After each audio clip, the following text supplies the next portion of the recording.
Okay, everybody.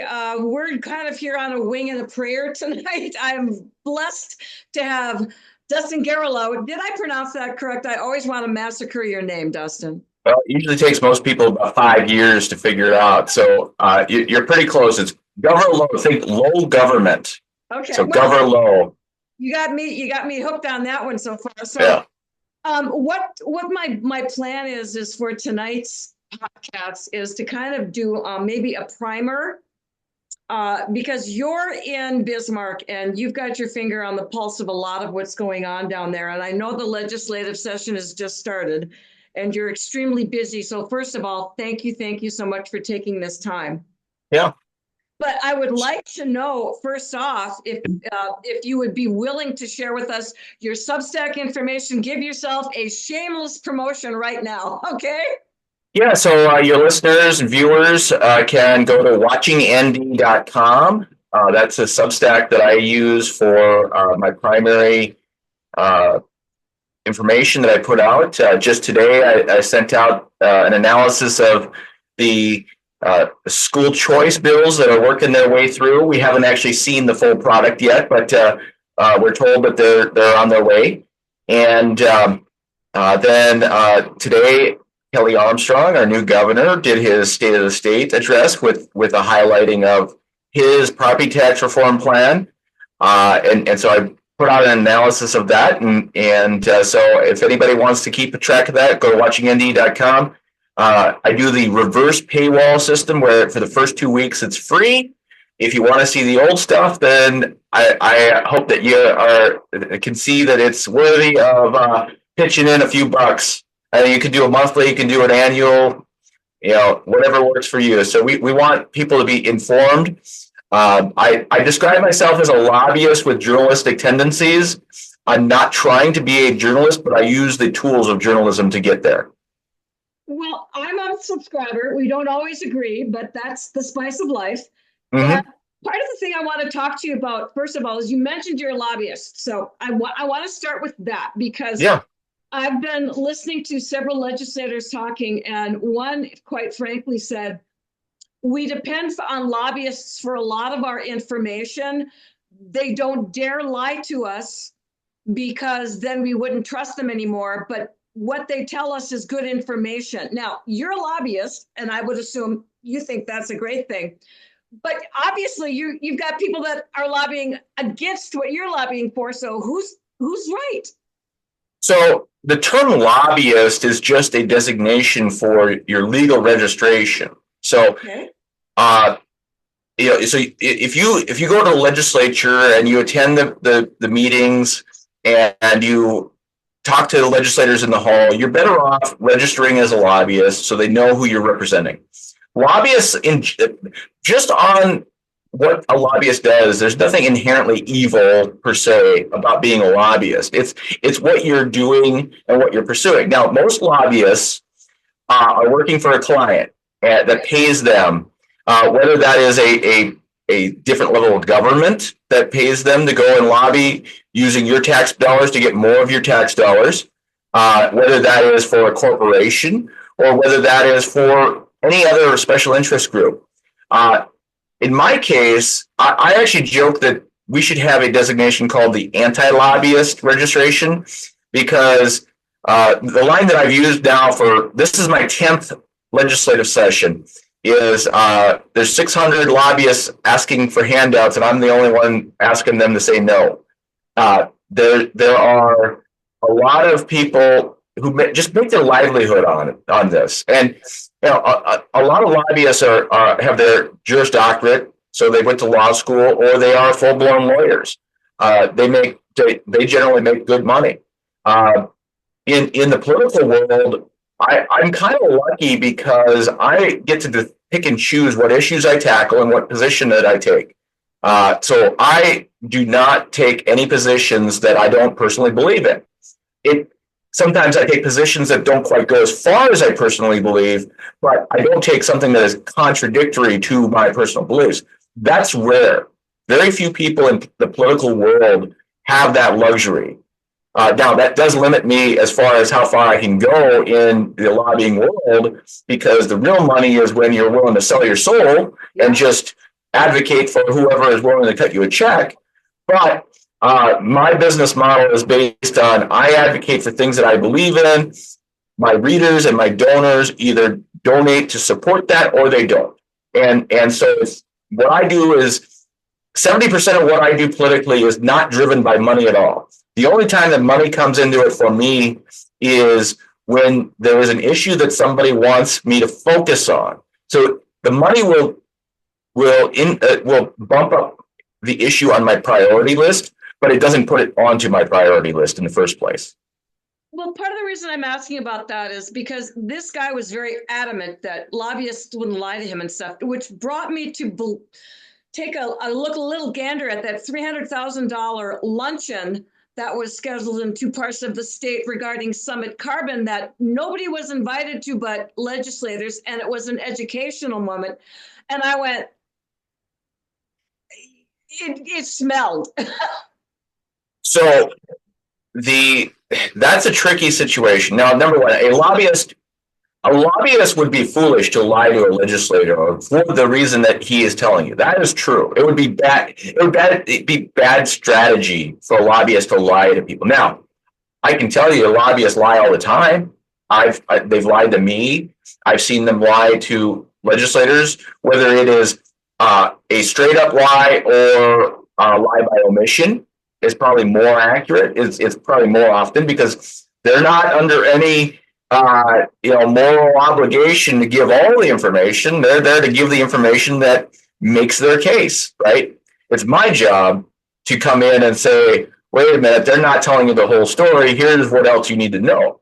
And it's the legislator's job to figure out the other part of the story. If a legislator is going solely by what the lobbyists are telling them, they're not doing their job. But you do, as a legislator, have to trust the lobbyist to a certain extent until they lose that trust. And you have to understand that they are telling one side of the story. You got to figure out the other side of the story, or hope that somebody else brings you the other side of the story.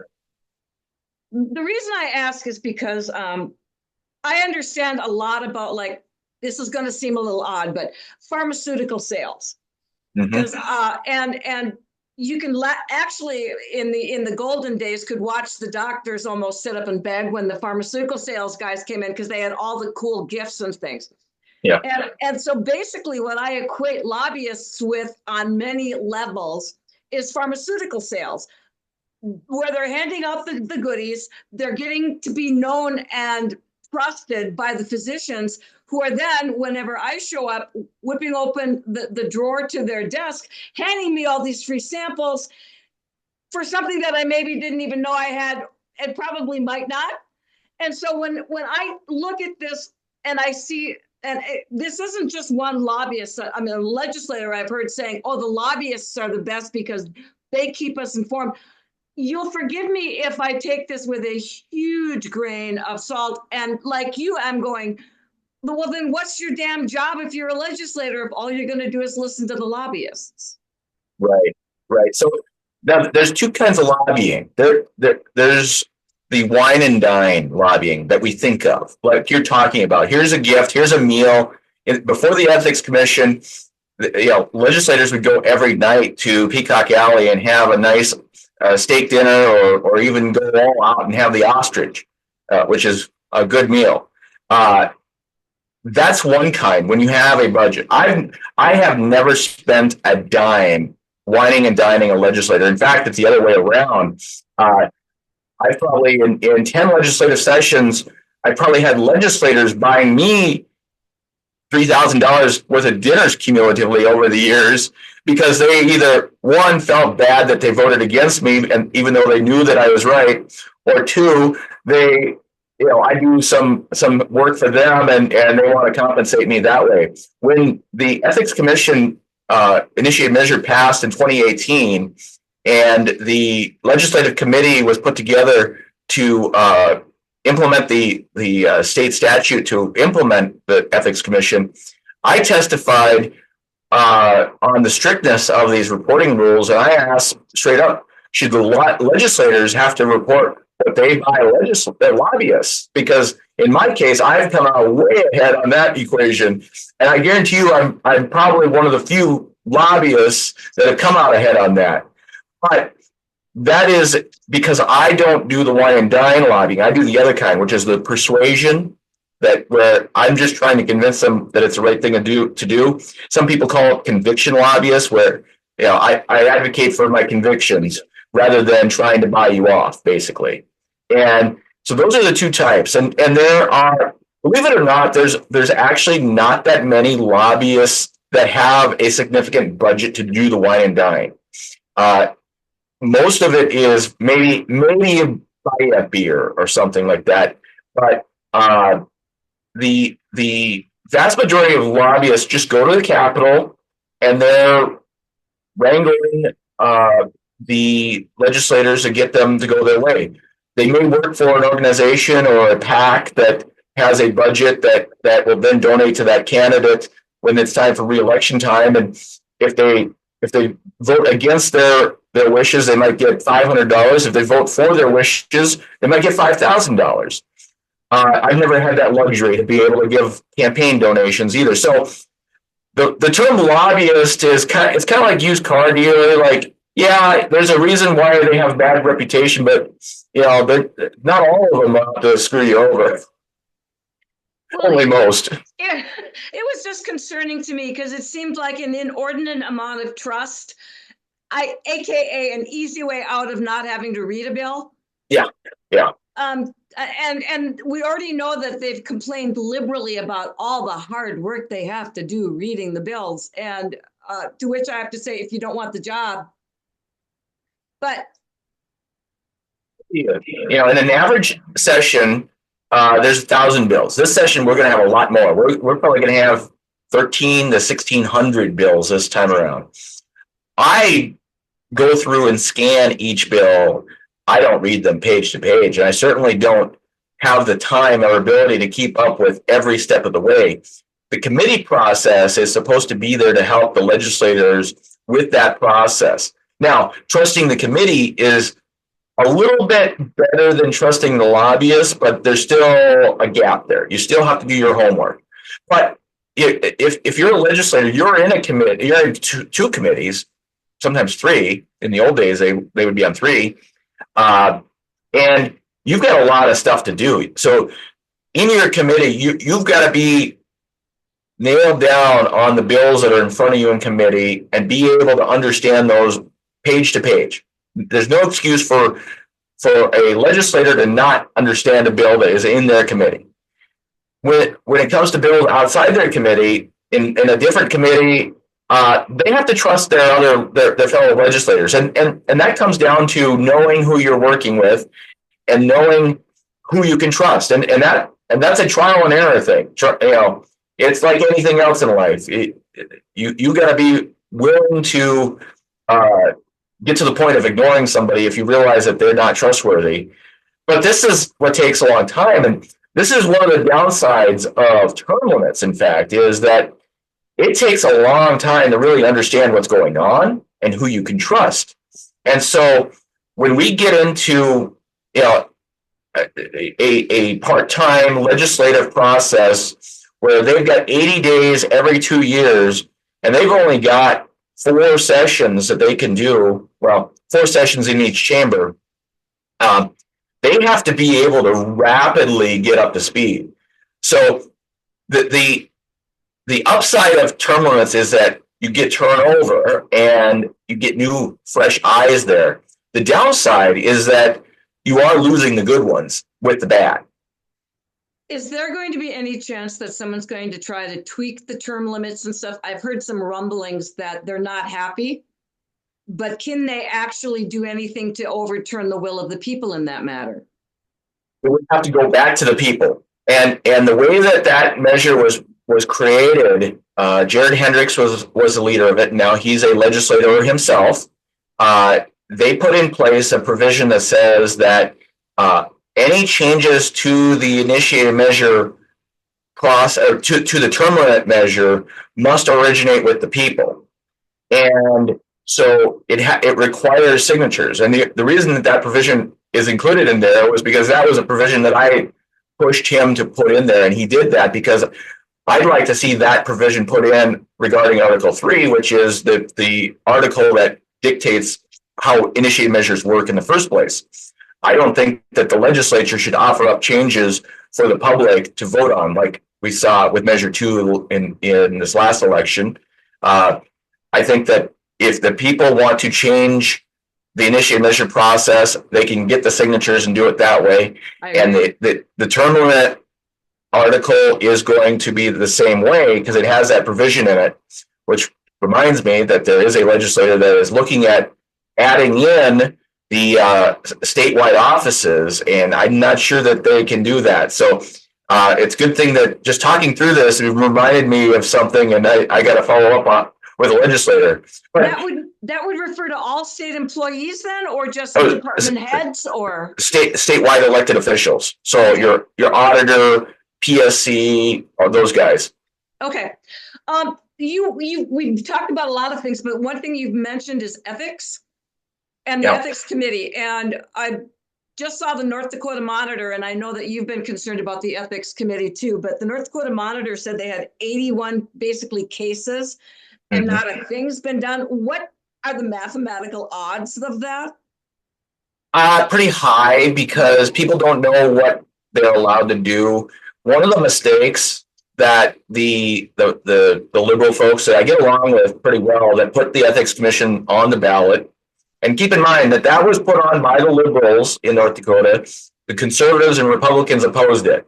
But now I think conservatives are finally realizing, hey, this is something we need to start using. And as you know, I put in a complaint regarding Emily O'Brien up there in Grand Forks, and they're still working on it. They just in the last month, they sent me a little thing asking me if I wanted to come to an informal resolution about it. I said, no, because this is not about me. This is about the taxpayers and the voters knowing who is representing them and who is taking advantage of the system.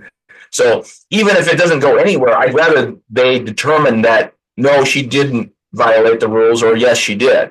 Because if she did, then we've got to do something about it. If she didn't, then we also got to do something about it and change the rules. So I think that a lot of people file complaints because they just have a grudge against somebody, or I believe that the article said that half of them were against local elected officials. And when they put that measure on the ballot, they explicitly did not have it apply to local officials, thinking that by not putting the locals in, there would be less opposition to the measure. And then later they would come in and add the locals in. I think that was a mistake. I think they should have added any elected officials, any appointed officials for that matter. We should have broad scale. So ultimately, I think we're going to need another initiated measure to beef up the ethics commission in the Constitution, and then also possibly go into the statute in the Century Code that the legislature put in place to enact the ethics commission and tweak some things there so that it's not as watered down, because the legislature did water down the intent of that system because they were afraid that the liberals were going to use it against them. So we conservatives need to get together and come up with some amendments to these things so that they're more effective, so that they can actually do stuff. One of the things that I've been told is they've only got 3 people on staff. So, I'm a one-man operation. I can only do so much. They've got 3 or 4 lawyers. I think it's 3 staff plus the executive director. It's not a lot. And if you're getting 81 complaints, even if they're not legitimate, you've got to chase them down enough to be able to determine whether they're not legitimate. The other thing that is interesting, and the legislature put in place, was that the complaints, until and unless something happens, or the complainer goes public, they're all secretive. So unless you have the ability to send out a press release like I do, we don't know what a lot of those things are. So we don't know with the 81 that went nowhere. We don't know how legitimate or illegitimate there were. I'm sure there were just nonsense complaints, people complaining about, potholes or something. But we also don't know what sort of legitimate or on the line gray area topics were brought up. It would be interesting to get them to not necessarily tell us exactly what those situations were, but kind of give us a broad topic area. I'm going to look into that and see what they're willing to disclose as far as subject matter rather than the scenarios. I'd also like to know how many were maybe just solved by what they offered you. Yeah. And how much of this was, depending on what transpired, stuff that was maybe swept under the rug versus, as you've said, a legitimate nonsense complaint. And that brings us to the legislators voting to pay for Jana Myrdal's legal expenses. Mm-hmm. And that made me a little uncomfortable as well. And I talked to a lot of legislators who said, well, it was a nonsense lawsuit and everything else. But that's not my problem, and nor is it my tax dollars problem. What is your thoughts on that? I can see both sides of this. Number one, I do think it was a nonsense lawsuit. I think that it was personal grudges type of thing, and that's why I wonder how many of those 81 complaints were personal grudge issues. I mean, we know people that just go after people just because they don't like them. I don't like that kind of politics. I don't like the personal politics. I don't have a problem with embarrassing someone because they did something wrong, but I'm not out here trying to destroy someone just because I don't like them. In Jana Myrdal's case, I think that it is interesting that the courts even strung the case out long enough for her to incur that many charges with a lawyer. Because it would seem to me that as a public official and a First Amendment thing, like the idea that you have to put up with nonsense and accusations on your own page, I think that we're going to see some higher level challenges to that, because just like Facebook doesn't have an obligation to sort through what people post, or they shouldn't, at least under the Section 230 rule. The question is, should the courts even pay attention to these things? Like, I don't want to see official government Facebook pages censoring people, but if it's an individual candidate or a individual elected official's page where they're promoting themselves as the candidate rather than as the official, I think that there's a line there. Now, of course, all this requires common sense and a logical and rational approach to evaluating these things, which is very hard to implement in law. But, so I don't like the idea that the legislature reimbursed her for her legal costs, because that's a slippery slope. I'm guessing there's plenty of other legislators that could get sued, and how many times are we going to spend $50,000 defending them?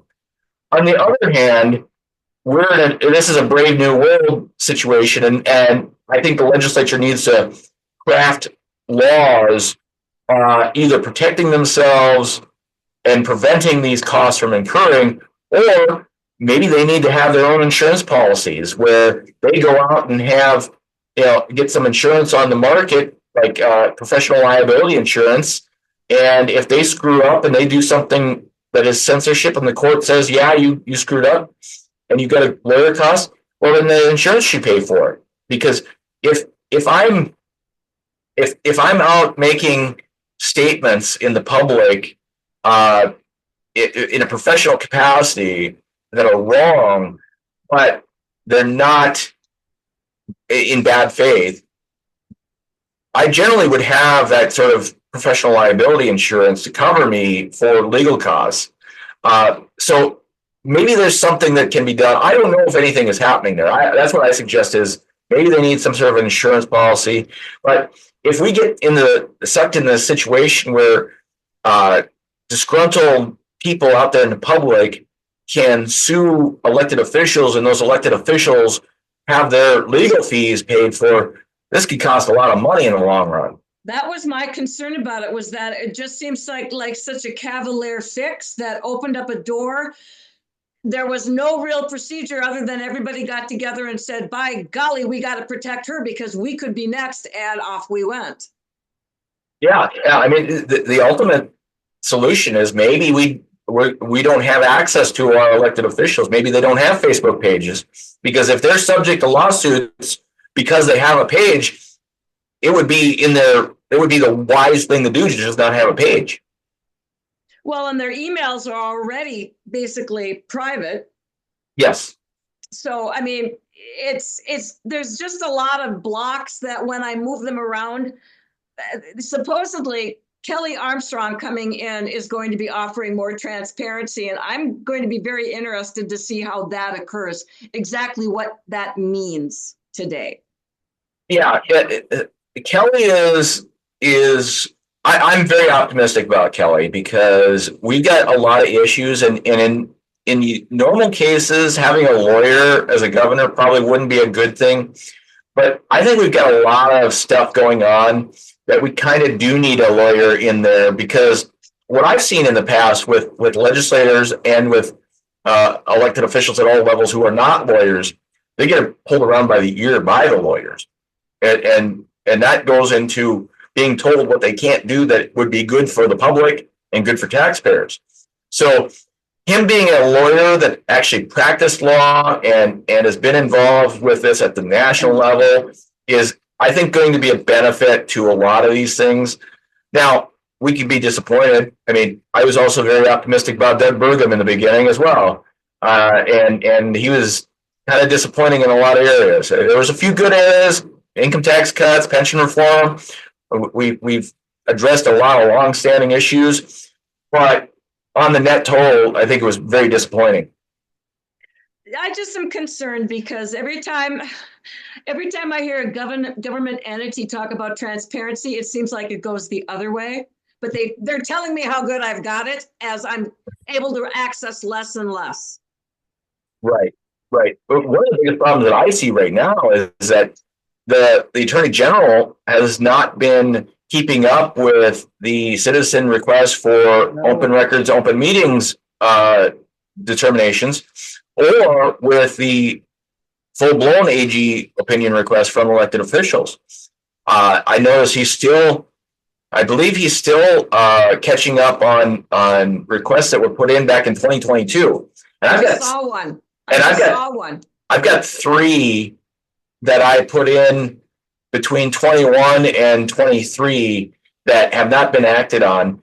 One of those I knew got lost in Wayne Stenjum's email box, and so I had to resubmit it and all that. I don't know whether Drew Wrigley's office is going to do anything on that at all, but they are way behind. I don't know if that's intentional, if they're understaffed, if they're getting themselves put on way too many of these lawsuits nationally, and they're doing a lot of work that is taking away from what they should be doing as far as serving the citizens here in North Dakota, because I think North Dakota gets into a lot of lawsuits nationally that are purely political and are probably a waste of time. Yeah, that's the thing, is those are the ones that are being touted in the media and everything else. And I'm left saying, what about the backyard? I mean, why aren't you doing more here? For example, the Carrington brouhaha, couldn't that have been acted on, or at least something being done there, more than just, again, you and other people on social media? Right. And literally that was just brought to my attention in the last 3 days. But on Saturday, I got a text about it. Apparently, it's been going on for a while, and I've been involved in multiple school bond elections in Mott Region, Strasburg, Dickinson, where we've had situations where they have outright violated the rules. In Strasburg in 2015, in fact, the school district knew that it was illegal for them to spend money in favor of their bond measure. So they gave the construction company $40,000 to run a campaign for them, because they used that loophole, the same loophole that the Association of Counties uses and the League of Cities and School Board Association, where they take money from the government entity and then they give it to the the ballot measure committee that's opposing a measure 4. Yep. So once they take that public money, turn it into private association money, they're not subject to the rules, they think. And so one of the flagship bills that I will be promoting is closing that loophole and then giving the Ethics Commission a role in determining whether there was a violation.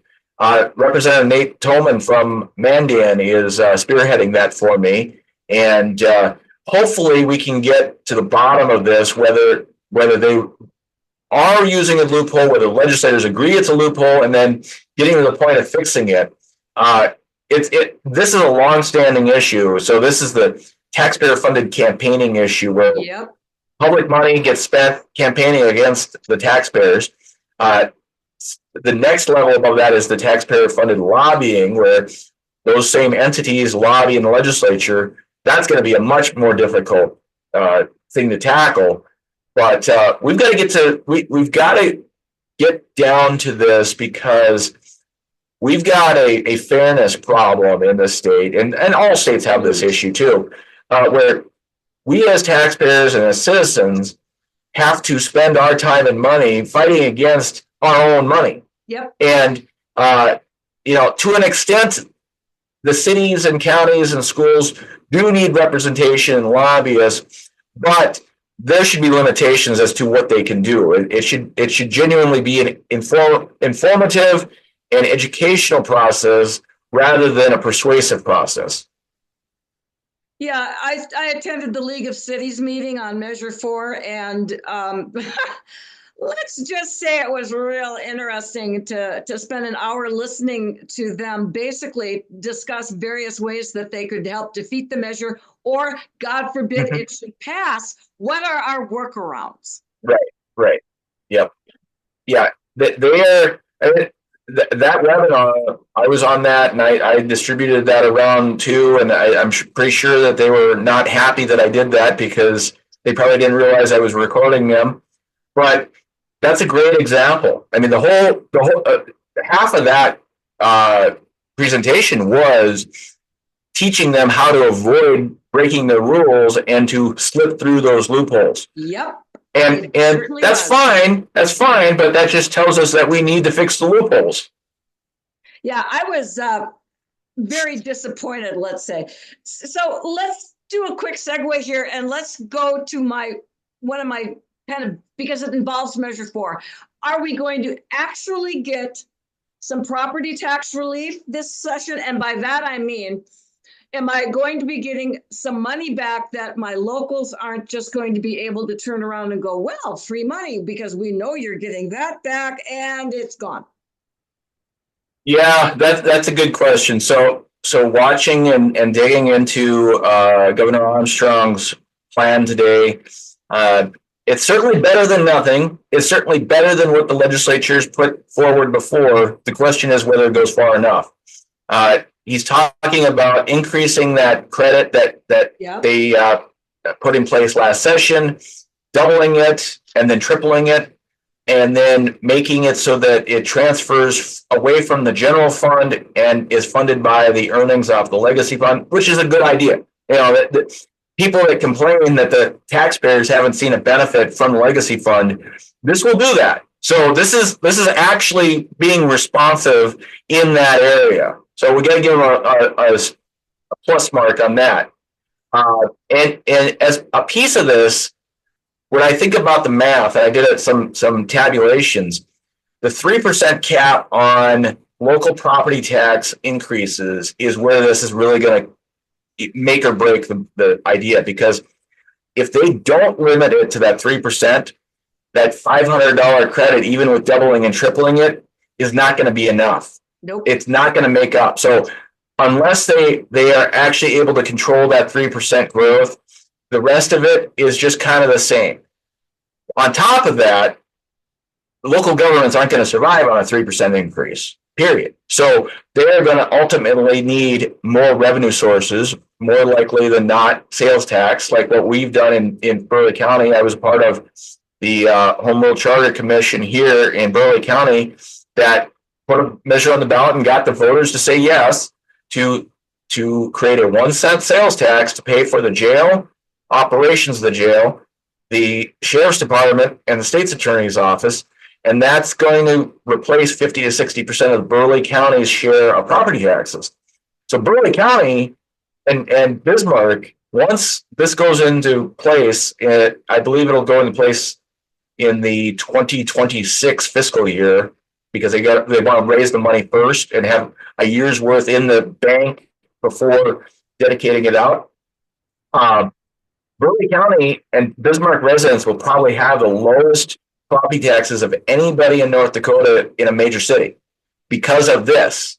Now, if Governor Armstrong's plan with the 3% cap on property tax growth goes into place, other cities and counties are going to have to take up sales tax to make up for their other budget increases.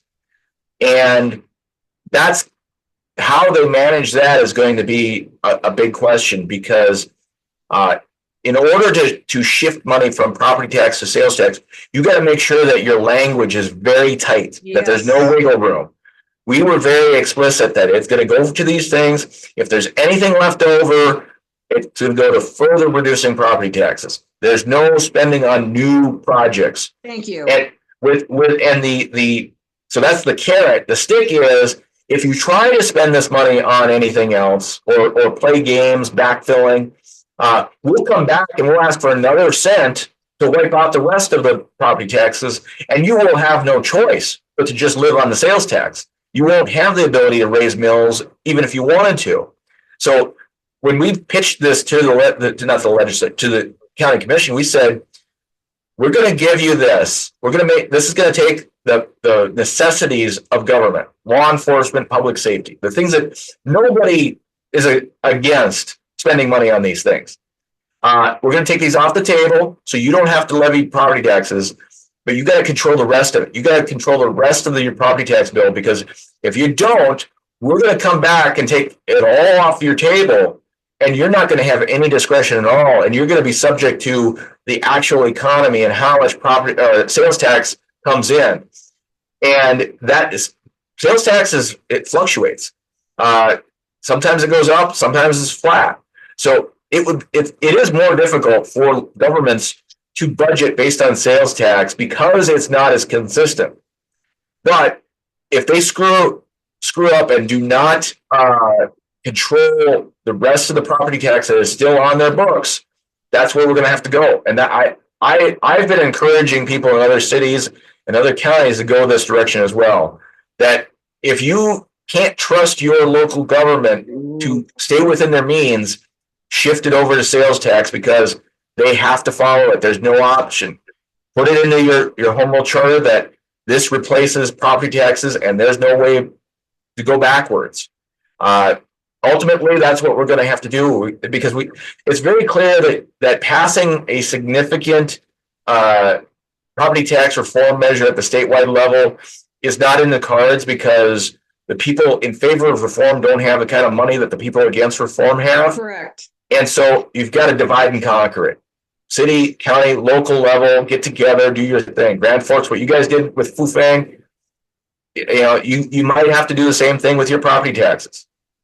Okay. Well, the thing that just a sec, my husband is waving me down. He's got a question here. So okay, honey. Well, I don't. Talk to the microphone. Oh, talk to the microphone. Talk to the microphone. I tell you what, I appreciate you. You're doing, honest job. I love it. All I gotta say is, all right, I kind of complain about lots of this stuff. 81 of the complaints all should be public. The public has a right to know what the people are complaining about. You mean the ethics committee? Ethics committee, yes, they should be told out. It has to, if it's bullshit, they should be able to know what the heck kind of bull crap it is. Okay, as far as Myrtle, I heard both sides. Okay, she has to know how to communicate better, or she has to retire. One of the two. Attorney General, all right, he's been interesting for a while. All right, what does he do? He puts off everything. until the average citizen doesn't give a darn, or statute of limitation. That is getting irritating. I mean, obviously we have a problem there. And the obvious one with 3%, I like it, 2 to 3% increased, but what are we going to do about valuations? I mean, if they sit there and say your house went up $400,000, which they can, I mean, it's like going, everything like that has to be taken into account. And if you don't sit there, it doesn't matter if the bills don't go up, but if the valuation goes up, we could be in trouble. That's some of the things I just sit there and write about. So what about the valuations? So if the local government is limited to the total growth of property tax revenue coming in to a 3% level, that will automatically cap the valuation side of it as well, because valuations go up faster than 3%. In Bismarck, the last time I did that evaluation was probably about 6 years ago, and I think that citywide average was like 4.9%. And then in the downtown area where the Renaissance Zone was, it was like 6.5%. And so if you cap how many dollars they can bring in total, that will force the mills to go down faster. When your valuation goes up 5%, if your mills don't go down 5%, you're paying more. Right. But if the total number of dollars that they're capped at to bring in is at 3%, then you get a 5% increase, then they're going to be forced to drop those mills further than they are now. It doesn't eliminate the problem, but it does soften the blow probably by 50%. Okay. Well, the reason I'm asking is because I know there's legislation coming forward for, and I'm going to use air quotes, more affordable housing. Part of the reason there's not very much affordable housing is the fact that everybody's valuations are so jacked, whether they're living in a Taj Mahal or not, that's what it's valued at. So when it comes time to sell, that's what they want to sell for. And we have this huge circle that occurs. Well, so one thing that people don't understand is that your market value actually, your tax valuation is lagging your market value. Now, the real problem with valuations is that it is an unrealized capital gain. Yes. That you can't take advantage of your own value increase until you sell your property. That's the true root issue. But then when you get into the actual calculation of values, most people, their home or their property is worth a lot more than what the county or city is taxing it at, because the market is ahead of the local government's evaluations. One thing that I point people to, if you go to Zillow, look up your home, your address on Zillow, and it'll give you that Zestimate. 9 times out of 10, that's about 10% higher than the county says your property is worth. So the market is actually saying you're worth more than the county. So if they were truly tracking market values, you'd be paying a lot more. Well, that's interesting, because I have a person that I know in Minot whose valuation is actually considerably more than her house is valued by her insurance company. And she went to the county to try to get it straightened out. And basically the county's answer was, sucks to be you. Now, insurance valuation is a third level. There's many ways to value. It's market value of what the commensurate property is on the market today. There's the insurance value. There's actual rebuild replacement value, which usually is the same as insurance value, but not always. And then there is what the county uses with the current evaluation process. You can do it differently. There's many ways to do it, and they could change it if they wanted to. But keep in mind that the state law requires them to keep your value at 95 to 105% of market value. the state law requires them to keep it up. Yeah. It doesn't matter what it costs to replace, because it's always going to be cheaper to replace it than to buy it fully built. So, you know, this is an area where they could tinker around. But I think that there's easier ways to address the problem. And so, getting back to what Governor Armstrong is putting forward on this, I think that I would give his plan a B plus, simply because what we've seen before has been so stinky that you know, something that doesn't smell bad, it looks better, but it's not going to solve the problem. It's going to, as with everything else, it's going to reduce the rate of growth and reduce how bad the problem is, but it's not going to actually reduce the problem. And if they don't cap if that 3% cap doesn't go in, all these credits to reduce primary residence tax, they're just going to get washed away in the increases of the local government. Seen it So happen every time. there's not one thing that will solve this. You've got to do 3 to 5 things together all at once. It's an all or nothing approach to fixing it. I don't know if the legislature has the will to do it. I really don't. They have a lot of ideas. There's going to be over 60 bills at least to look at. The process to go through those is going to be a nightmare. A lot of them are duplicate and overlapping, but everybody's got their own idea. And if you asked all 141 legislators to explain front to back how property taxes work, if 20 or 30 of them could explain it to you in an accurate and succinct way, I'd be shocked. Mm-hmm. Most of them don't know how things work.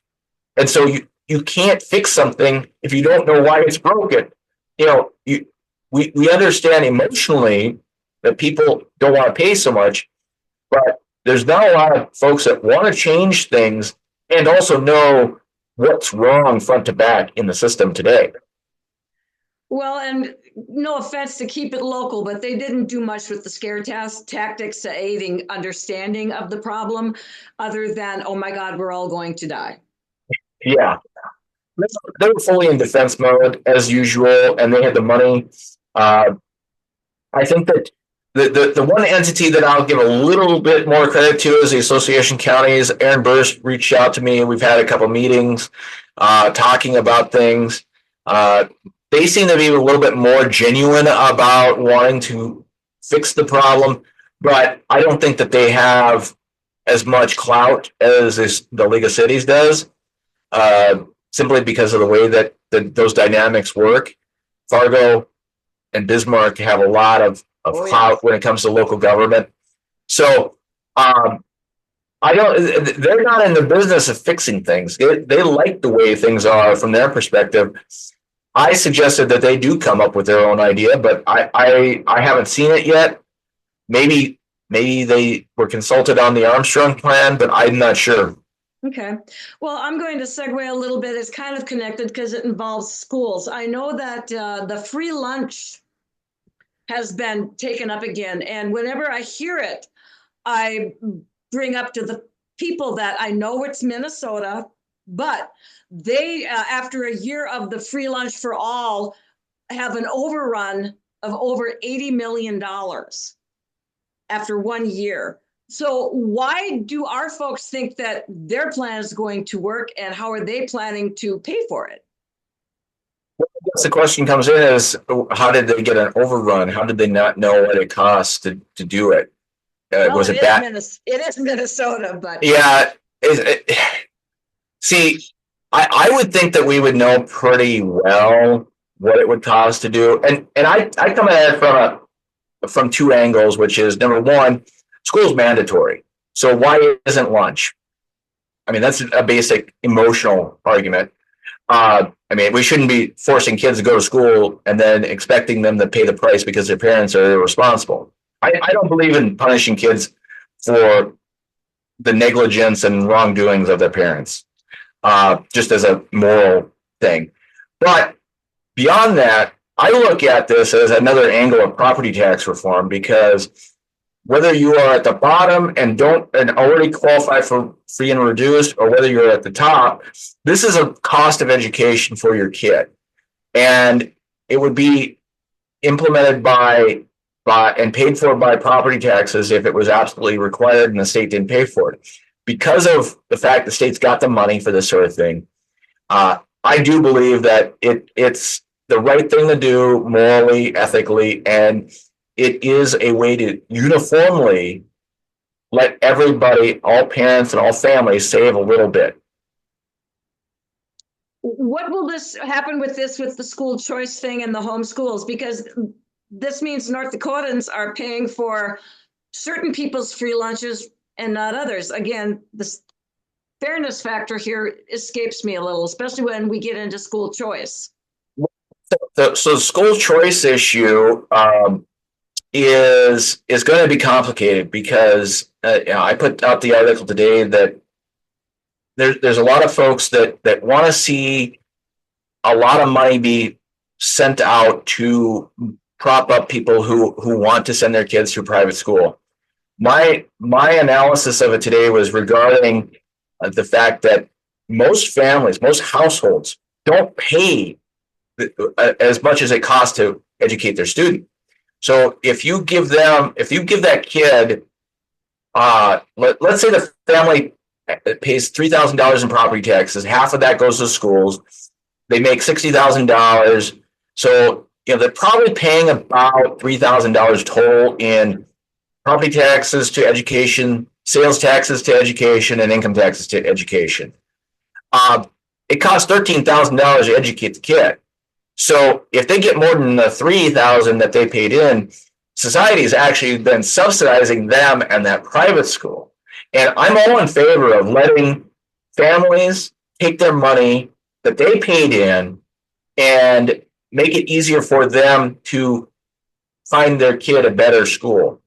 I'm not keen on the idea of taking other people's money to help them to do that any more than I am with economic development of giving one business money just because we like the idea of them having a business.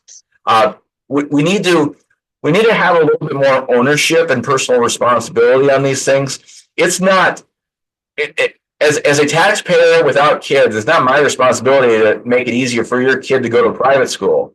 But it's your responsibility to make sure that your kids and other kids go to school, get an education, can get good jobs, and pay enough taxes to pay for your Social Security and Medicare, because you paid for the last generations and the kids are going to pay for yours. And so it's incumbent on each generation, because of the way that their Ponzi scheme economic system works on both sides of the equation, that it's in everybody's best interest that all the kids get a better education. Otherwise, we're not going to be able to afford the system, and old people are going to have trouble paying for things when they can't work anymore. Well, it's interesting you say that, because urban.org research publication, 2022 Nations Report Card, North Dakota schools dropped to 41st in the nation, only just missing being listed in the 8 worst states for education. Bruce and I also don't have any children, never have. Therefore, when we're looking at a return on our investment, we got some questions. And I don't want to see a child go hungry either. But if we're feeding them to get education like this, you'll have to forgive me, but we're business owners. Return on investment means a lot to us, and we're missing it. So government is not a business. And I used to parrot that line of, we should run government like a business. It's not a business. It's a service. We should be getting the most for our money. That's what we should be looking at. And what I question is, when I was growing up, in early 90s, mid 90s, North Dakota was always in the top 5 for educational performance, with Iowa and Nebraska and Wyoming. I think it was that group of states, all Midwest, and the bragging point was that we were in the bottom half of spending on education, but the top half of results. Now we're slightly above average on spending. We're nowhere near the top, even though we think we are, we're not. But the results have just gone down, down, down. And there's no explanation for it other than No Child Left Behind was a failure. And that was Republicans with George Bush putting Ted Kennedy in charge of education policy. Then you had Common Core, which was No Child Left Behind on steroids and meth at the same time. And all these things that have happened have just reduced the quality of education. In 20 years ago, 15% of the education budget was paid for by the federal government. Now it's 7%. The federal government, as a share of the total bill, is small, is half what it used to be. Part of that is because North Dakota's personal income went up with the oil boom, and we get less money from the feds per capita on everything. But there is a real question as to why are we seeing so many declines? Is it that we're measuring the results differently, and it's the testing and metrics that are different, or is the product actually worse? Are the results genuinely worse? Because when I was growing up, it was Democrats in charge of the education system. Wayne Sandstead was the superintendent of schools, and I find it very hard to believe that the Democrats from the 80s and early 90s that were left, the last ones, were running it that much better than the Republicans in charge now. So I wonder if it's probably a mix of the two, but a question is whether the expectations and the testing and the measurements are part of the problem themselves, rather than just teachers suck or the students are not paying attention. Well, that's going to be a problem we're going to answer another day. From someone who spent 20 years in the belly of the educational beast, I can tell you it is not as simple as Johnny can't read. There's a whole lot more to it. But right. I know you've got to get going, and I do want to thank you very much for spending the hour with me. Except in general, as we leave, what do you think this legislative session is going to produce? What do you think is going to be like 1, 2, 3?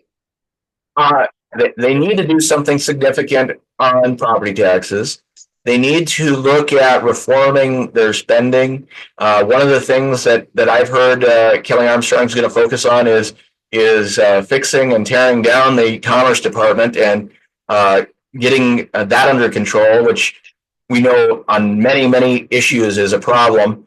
And then just overall getting a handle on where things go forward, because the legislators need to have a plan on what's going to happen when term limits start to kick in. They need to be able to prepare themselves and future legislators to be ready for it, because I don't think they're going to be. I think that we're going to lose so much institutional knowledge that it's going to be very difficult for legislators to deal with what they have to do without putting the bureaucrats and lobbyists in charge. Okay.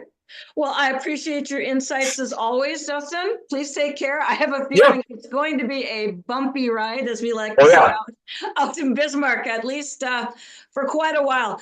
And I just want to thank you again for coming on. Would you do me a favor? Would you please say your Substack again, because you are out there always making comments? Yep. Go to watchingnd.com or look up North Dakota Watchdog Network on Google, and you'll find us right there. Thank you. And this is Kit Brennan from Pitbull Politics on a computer that is older than God. So we made it. Yay for us. I'll send you the link when we're done. Thank you so much. Awesome. I appreciate it. Yep. Thank you. Bye-bye. Bye.